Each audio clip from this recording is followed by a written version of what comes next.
अस्सलामुअलैकुम जनाब, पाक एनजीओज़ की तरफ से सफ़ीरुल्लाह ख़ान आपकी खिदमत में हाज़िर है। हम आज यहाँ बैठे हैं हमारी बैठक में, जिसके रूह रवां हैं ज़ाफ़रान चीची साहब। वो हमारे साथ हैं। डॉक्टर अफ़शा हुमा हमारे साथ हैं, जो कि एक एजुकेशनिस्ट हैं।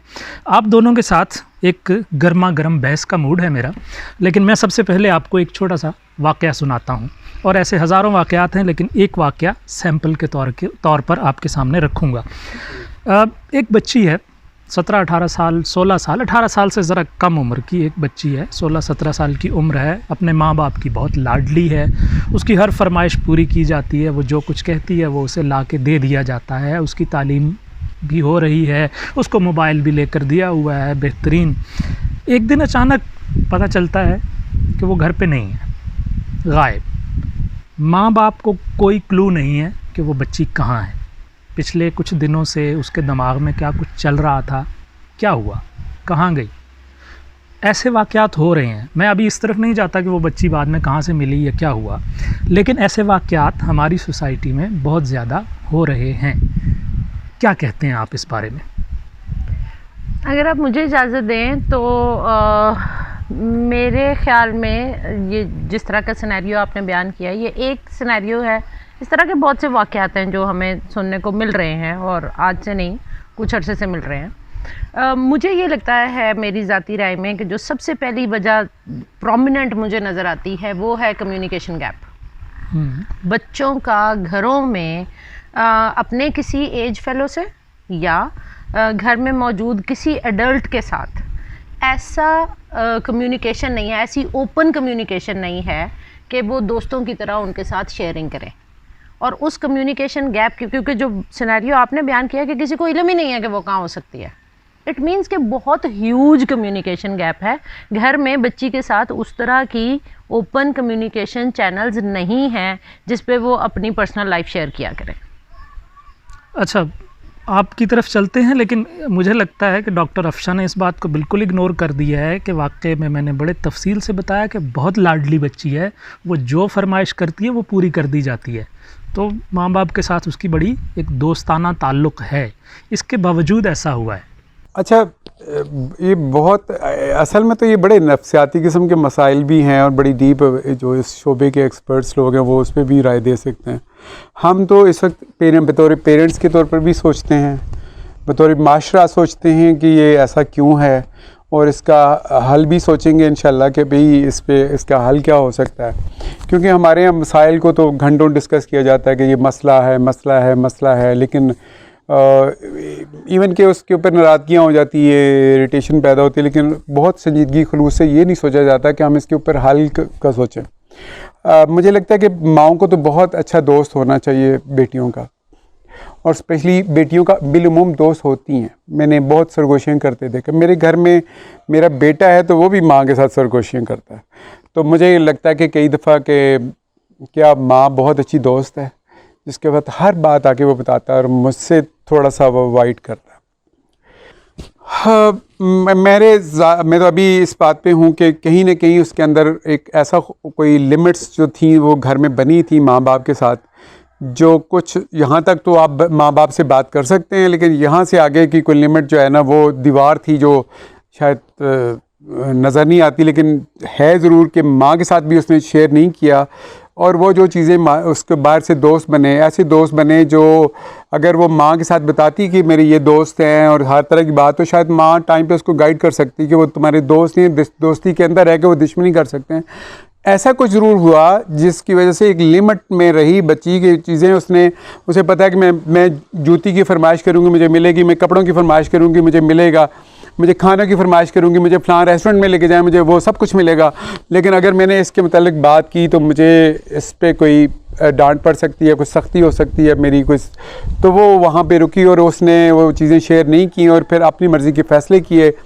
पेरेंट भी तो एक दूसरा बड़ा अहम फैक्टर है कि क्या पेरेंट उनके दोस्तों को जानते हैं, उन दोस्तों के मिजाज को जानते हैं जो बच्चियों के दोस्त हैं, इवन मेल दोस्त हैं तो भी, और अगर फीमेल दोस्त हैं तो भी वो क्या करती हैं, वो क्या हो रहा है उनका, वो ये इवन कि मैं तो कहता हूँ कि कई दफ़ा तो उनको घर तक पता नहीं होते उन बच्चियों के दोस्तों के, जो जिनके साथ मिल के कुछ न कुछ उनकी, क्योंकि देखिए बच्चा बच्चे के साथ इन्फ्लुएंस करता है, अपनी कोई ना कोई सहेली के साथ उसकी ज़्यादा दोस्ती है, उसके साथ ज़रूर शेयर किया होता है और उसके इम्पैक्ट ज़रूर इसके ऊपर पड़ते हैं बच्ची के ऊपर, तो इन चीज़ों को भी मद्देनज़र रखना होगा।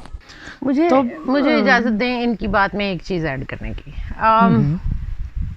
ये सिनेरियो या इससे मिलता जुलता कोई भी सिनेरियो, जब जाफरान साहब बात कर रहे थे तो ये कभी बच्ची की फ़ीमेल फ्रेंड्स और कभी बच्ची की मेल फ्रेंड्स के ऊपर बात कर रहे हैं, राइट।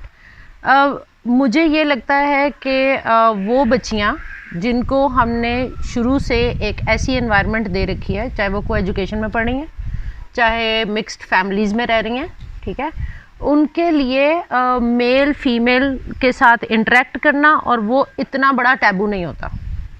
और वो एनवायरनमेंट जहाँ बहुत ज़्यादा रिस्ट्रिक्शन है, जो ये बात कर रहे थे कि वो इस बारे में बात भी करने से कतराएं कि मेरा कोई मेल दोस्त है, हाँ वो शेयर ठीक है, तो इसी को मैं ओपन कम्युनिकेशन कहती हूँ।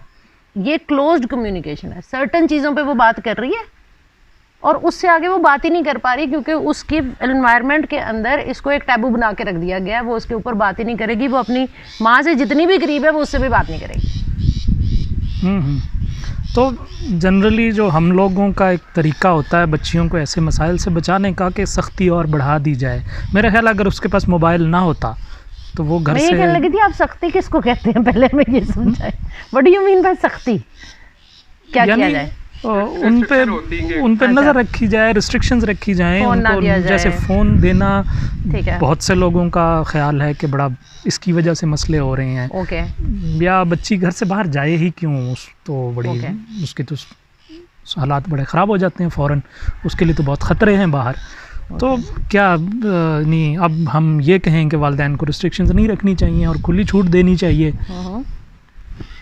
अच्छा, मैं ज़ाती तौर पर इस हद तक तो कायल हूँ इस बात का कि जो टेक्नोलॉजी है, मैं इस मरहले से गुज़रा हूँ कि जब कभी हमारे घर में टीवी नहीं था और किसी साथ वाले के घर में हो तो हमारा तो दिल करता था कि हम टीवी देखें, तो फिर उनके घर चले भी जाते थे, मे भी कभी वो अच्छे रवैये से पेश आएँ, कभी बिठा लें कभी ना बिठा लें, तो वो सारा कुछ तो इस चीज़ से तो रोका नहीं जा सकता, इससे तो किसी सूरत में रोकना। मुझे एक बहुत सीनियर हमारे पिंडी इस्लामाबाद के MNA हैं जिन्होंने कहा था कि उनके छोटे भाई ने तारफ़ कराया कि ये IT के रिलेटेड मेरे तारफ़ करवाया, तो वो कहने लगे जी ये इंटरनेट घर में नहीं होना चाहिए क्योंकि इससे बच्चे ख़राब होते हैं।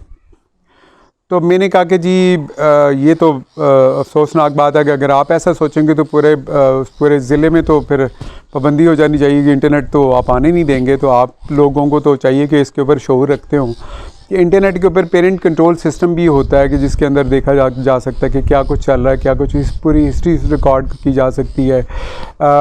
पेरेंट इतने जानते नहीं होते, पेरेंट सिर्फ रखते हैं कि ये मोबाइल फ़ोन है, इससे बच्चे या तो ख़राब हो जाते हैं या बच्चे को कोई, जैसे इन दिनों आपको पता है कि बच्चों को ऑनलाइन क्लासेस की वजह से हर बच्चे, यानी एक घर का फ़ोन तकरीबन हर बच्चे के हाथ में होता है, घर के 4 लोग भी हों 5 बच्चे भी हों तो उनके सबको बारी बारी, मैंने कई दफ़ा दोस्तों को फ़ोन किया तो उन्होंने कहा यार मैंने कहा 4 बेलें दिए यार, 4 दफ़ा कॉल गई है, कोई कट गई है, कभी क्या हुआ, कभी बच्चों की बात, कहते हैं यार वो बच्चों की क्लासें होती हैं तो बच्चों के हाथ में फ़ोन होता है तो वो मुझे तो पता ही नहीं होता।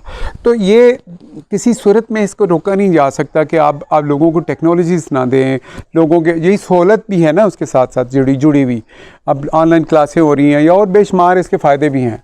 हमें बच्चों के इस बात पर ज़रूर हमें सोचना होगा, सर जोड़ने होंगे कि बच्चों को किस तरह से इन चीज़ों के बारे में उनको ज़िम्मेदार बनाया जाए कि वो बच्चे अपनी एज के हिसाब से ज़िम्मेदारियाँ लेना शुरू कर दें। जैसे लाइफ स्किल्स बेस्ड एजुकेशन के ऊपर मैं जब बात करता हूँ तो मैं कहता हूँ मेरे ध्यान में कुछ ज़्यादा बड़ी पिक्चर नहीं आती, मैम इस शोबे की हैं, प्रोफेसर हैं, वो ज़्यादा बेहतर बता सकती हैं कि एज के हिसाब से बच्चों को कुछ ना कुछ तो एक्टिविटी ऐसी दी जाए जो स्किल्स बढ़ाए, लाइफ स्किल्स बढ़ाए। देखो हम ना टेक्नोलॉजी को एक सो कॉल्ड बुराई समझ लें, टेक्नोलॉजी को एक ख़तरा समझ लें तो ये बिल्कुल ऐसे ही है जैसे इन्होंने कहा टीवी आया था तो कहते थे शैतानी चरखा है, बड़ा नुकसान होगा, घरों में फिल्में लगेंगी, ये होगा वो होगा, ठीक है, और हम उसी को अपॉर्चुनिटी समझ लें कि यार टीवी आया है तो मैं ओपन यूनिवर्सिटी में हूँ, मेरे लिए एक अपॉर्चुनिटी है कि मैं घरों तक बैठे हुए एडल्ट्स को एजुकेशन दे सकी हूँ थ्रू टीवी।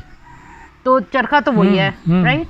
अब आप अगर ये कहते हैं कि बच्ची के हाथ से मोबाइल ले लिया जाए, बच्ची को बाहर ना जाने दिया जाए और बच्ची की वो अपॉर्चुनिटीज़ जो 2-4 हैं हमारे माशरे में वो भी बंद कर दी जाएं, क्योंकि इसमें बच्ची ख़राब हो रही है, तो इसी बच्ची से कल आपने उम्मीद करनी है कि ये बच्चों की परवरिश करे, जिसको आपने इतनी बंदिशों में डाल देना है, ठीक है।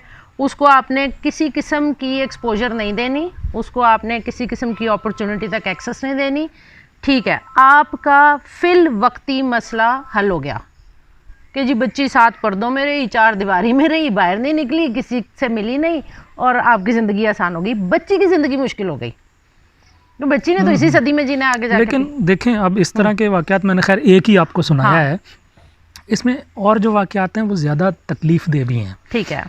मसलन मेरे सामने ऐसे वाक़यात आए हैं कि मोबाइल की वजह से उसकी किसी लड़के के साथ दोस्ती हो गई है, ठीक है, और फिर वो उसके बाद उससे ब्लैकमेल हो रही है। हाँ, ये उसने बात हो सकता है उससे तस्वीर मांग ली, हाँ, उसने कोई तस्वीर दे दी, हाँ, अब वो ना माँ बाप को बता सकती है कि उसने ये हरकत की है, ठीक है, और वो अब लड़का उससे पैसे मांग रहा है, राइट, या उसे कह रहा है कि तुम राइट, मुझे मिलने आ जाओ। राइट। तो ये सारे जो मसाइल हैं ये इस अच्छा, मोबाइल की जाफरान, देन है हाँ, ना। हाँ बिल्कुल इसी मोबाइल की देन है, वी एग्री। अच्छा, लेकिन जाफरान साहब ने ना इस पे बड़ा अच्छा एक सोल्यूशन बताना शुरू किया था और उसी बात से मैं आगे बिल्ड करती हूँ। आपने बच्चे को मोबाइल दे के क्या आइसोलेट कर दिया है? आपकी नज़र ही नहीं है कि वो क्या कर रहा है क्या नहीं कर रहा, या आप उस मोबाइल एक्टिविटी में बच्चे के साथ कोई शेयरिंग करते हैं। फॉर इंस्टेंस मेरी फ्रेंड ने कहा कि मैं शायद कभी भी अपने बच्चों के साथ उस तरह उनकी ऑनलाइन एक्टिविटीज़ में नहीं होती थी, जितना कोविड पीरियड में आ गई तो अब मुझे एक एक बच्चे का पता होता है कि वो मोबाइल पे क्या कर रहा है। And this was an opportunity, मुझे पता चला कि अच्छा हमें बच्चों के साथ किस तरह की चीज़ें ऑनलाइन खुद भी करनी चाहिए, तो फिर वो आइसोलेशन में नहीं जाते। फिर घर वालों को भी पता होता है, बिल्कुल जैसे दोस्तों के मामले में हम कहते हैं कि यार उनके दोस्तों को घर इनवाइट करो। आपने दोस्ती को और इस सर्कल को बिल्कुल घर से बाहर छोड़ा हुआ है। हमारे बचपन में हमारे सारे दोस्त हमारे घरों में आते थे, चाहे वो मेल थे चाहे वो फीमेल थे। इसी तरह अगर ऑनलाइन एक्टिविटी भी है तो आप उसमें पार्टिसिपेट करें अपने बच्चों के साथ। आप उस पर वही इनके वाली बात कि एक दीवार क्यों हाइल की हुई है बीच में, उसको ब्रेक करें। यू शुड नो कि आपका बच्चा या बच्ची क्या कर रहे हैं। अच्छा, बेशक के हमें बहुत सारी सवालों के जवाब शायद पूरी तरह ना आते हों, लेकिन हमें उनको तलाश करने की कोशिश ज़रूर करनी चाहिए। कि जैसे मेरे जहन में आता है कि अब मेरे घर में एक ऐसा इंटरनेट कनेक्शन है जो थ्रू वाईफाई जो है वो सारी डिवाइसेस कनेक्टेड है। इवन मेरे कज़न के बच्चे जो हैं वो भी उससे आते हैं और वो वाईफाई ऑन कर लेते हैं। कई दफ़ा घर में कोई मेहमान आता है तो उसने भी लिया होता है। लेकिन मेरे पास उस टेक्नोलॉजी का एक सहूलत ये भी है कि मुझे वो टोटल शाम को डेटा बताता है कि किसके मोबाइल फ़ोन से क्या देखा गया, क्या ब्राउज़ हुआ है, किसने क्या चीज़ की है, वो सारा मेरे पास आ जाता है रिकॉर्ड कि किसने कितना कौन सी वीडियोस देखी हैं, क्या चीज़ें हैं। तो ये भी हम किया जा सकता है। ठीक है कि एक ज़ाती तौर पर जैसे सेलुलर फ़ोन से इंटरनेट कोई ले रहा है तो शायद मेरे पास अभी शायद इसका जवाब नहीं है कि वो ऐप्स कौन सी इंस्टॉल की जाए जिससे ये हमें पता चल जाए कि क्या कैसे। लेकिन वाईफाई के थ्रू जो भी आपके साथ कनेक्टेड है उसका डेटा पूरा ऑब्ज़र्व कर सकता है पेरेंट कंट्रोल सिस्टम लगा के। वो ये थोड़ा तो एक सा बहुत पढ़े लिखे वालिदैन कर सकते हैं ना, जो नहीं है इतने पढ़े लिखे नहीं हैं तो वो क्या करें बेचारे। देखें, पहली बात तो ये बहुत बुनियादी होती है कि हम बच्चों को ज़िम्मेदार बनाया जाए। मैं आपको ये बताऊंगी इसके ऊपर बहुत मेहनत की ज़रूरत है, लेकिन बहुत अर्ली एज से ही मेहनत करने की ज़रूरत है। इसमें कहीं सख्ती का आंसर शामिल नहीं है। हमारे सामने शायान 15 साल का हो गया और 2006 में उसकी पैदाइश हुई थी और हमने बीइंग पेरेंट्स मेरी मिसेज़ ने ये फ़ैसला किया कि हम इसको ट्रीट करेंगे, कैसे हैंडल करेंगे, कैसे परवरिश करेंगे। तो हमने कहा कि इसकी जो फाइनल पनिशमेंट होगी किसी चीज़ के ऊपर वो हमारा आखिरी चीज़ होगी नाराज़ होना, कि हम वक्ती तौर पर नाराज़ होंगे और जब तक एक्सक्यूज़ करेगा तो हम नाराज़गी ख़त्म कर लेंगे। हाँ, इस दौरान नाराज़गी के दौरान हम उसे खाना भी देंगे, उसकी ज़रूरत चीज़ों का रिप्लाई भी करेंगे, लेकिन उसके साथ दोस्ती नहीं रखेंगे, हम एहतजाजन उसके साथ डिस्कनेक्ट होंगे। लेकिन हम इस मौके की तलाश में रहेंगे कि कब उसे अप्रिसिएशन देनी है, कब वो अच्छा करे तो हम उसे अप्रिसिएशन दें, ताकि वो हम पे ज़्यादा एतमाद करे, वो ज़्यादा खुश हो हम और पॉजिटिविटी की तरफ जाए। और ये बल्कि मैंने आपको बता भी देता हूँ कि मैंने एक पूरा चैप्टर पढ़ा था विल ड्यूरेंट की प्लेयर्स ऑफ फिलासफी के ऊपर, और मैंने सोचा था कि मैं ये करूँगा जो उसने अपनी बेटी के साथ किया था। वो एक खुदारा कहाँ भी, वो अमेरिका कहाँ भी, यहाँ भी, लेकिन वो पूरा का पूरा इम्प्लीमेंट किया और आप यकीन करें कि हमने 100% रिजल्ट लिया। आपकी जो एक बात थी ना कि बच्ची फ़ोन पे एक्सप्लॉइट हो रही है, इसको मैं ज़ाती तौर पे ये समझती हूँ, मैं बीइंग अ फीमेल पाकिस्तान में, मैं हर शख्स को कहती हूँ कि यार मेरे पास पहला फ़ोन 2001 में आया था और मेरे पास आज तक वही नंबर है, राइट। बीइंग अ फीमेल मैंने यूनिवर्सिटी में भी पढ़ा है, मैंने पढ़ाया भी है, मैंने दूसरी जॉब्स भी की हैं, मुझे कभी नंबर नहीं बदलना पड़ा। इसका मतलब है कि मेरे मोबाइल में कॉल्स भी आई होंगी, गलत मैसेजेस भी आए होंगे, लोगों ने अप्रोच करने की कोशिश भी की होगी, ऐसा तो नहीं है कि नहीं किया, मैं भी इसी सोसाइटी में थी। जो ओपननेस थी वो ये थी कि मुझे खौफ नहीं था, जो ये बात कर रहे हैं ना, मुझे डर नहीं था कि अगर कोई शख्स मुझे गलत मैसेज करता है या मुझसे कोई गलत हरकत हो जाती है और मैं किसी को बताऊंगी तो मुझे घर वाले बड़ा ही एग्रेसिवली कोई रिएक्ट करेंगे। मैं एक दफ़ा खुद बैठ के रो रही थी अपनी एक गलती पे, तो मेरे वालिद ने मुझे आके कहा था कि बहुत अच्छा हो गया तुमसे गलती होगी, आइंदा तुम लोगों को माफ़ कर दिया करोगी, जब तक इंसान से गलती नहीं होती तब तक वो दूसरों को भी माफ़ नहीं करता। आप भी तो टीन एज से गुजरी, ठीक है, उसी एज में। अब मुझे ये खौफ ख़त्म हो गया कि अगर मुझे बाहर से कोई ख़तरा होगा तो मैं घर में किसी को ना बताऊं, ये वाला बैरियर ख़त्म हो गया। जैसे ही बाहर से मुझे कोई एक्सप्लॉइट करने की कोशिश करेगा, आई इंस्टेंटली रिएक्ट कि मैं या भाई को बताऊं या अब्बू को बताऊं, और अगर दोनों नहीं है तो अम्मी को बताऊं। मुझे ये डर नहीं रहना चाहिए कि बाहर से कोई मुझे एक्सप्लॉइट करेगा और मैं उसको खुद हैंडल बेवकूफ़ाना तरीके से करने की कोशिश कर रही हूँ, क्योंकि मुझे तो नहीं पता कैसे करना है। और मैं किसी बड़े को नहीं बता रही, किसी समझदार को नहीं बता रही, किसी घर के मेल मेंबर को नहीं बता रही, इस खौफ से कि वो मेरे करैक्टर पे शक करना शुरू कर देंगे। सबसे बड़ा मसला ये होता है कि घर के लोग बच्ची ही के करैक्टर पे सबसे पहले शक करना शुरू, वो है कौन, तुम्हारी उससे दोस्ती कैसे हुई, तुम उसके साथ इतनी आगे तक कैसे गई। जब ये शुरू होता है तो वो वहीं रिजर्व हो जाती है कि अच्छा मैं आइंदा इनको कुछ नहीं बताने वाली। ठीक। सो नाजरीन, हम मेरा ख्याल है गुफ्तगू यहाँ पे एंड करते हैं इस बहुत एक उम्दा बात के साथ। और मैंने खासी पोजीशन लेने की कोशिश की इनके ख़िलाफ़, लेकिन ये दोनों बहुत तेज़ लोग हैं और इन्होंने मुझे काफ़ी समझाने की कोशिश की और मैंने समझने की कोशिश की है। मेरा ख्याल है ये जो एक आखिरी बात थी, इसको मैं एक और तरह से पुट करूँगा कि एक दोस्त मेरा जो है वो कहा करता था कि हमारे यहाँ जो बच्चियाँ ब्लैकमेल होती हैं वो अपने बाप, अपने भाई या अपने शौहर की वजह से होती हैं। यस।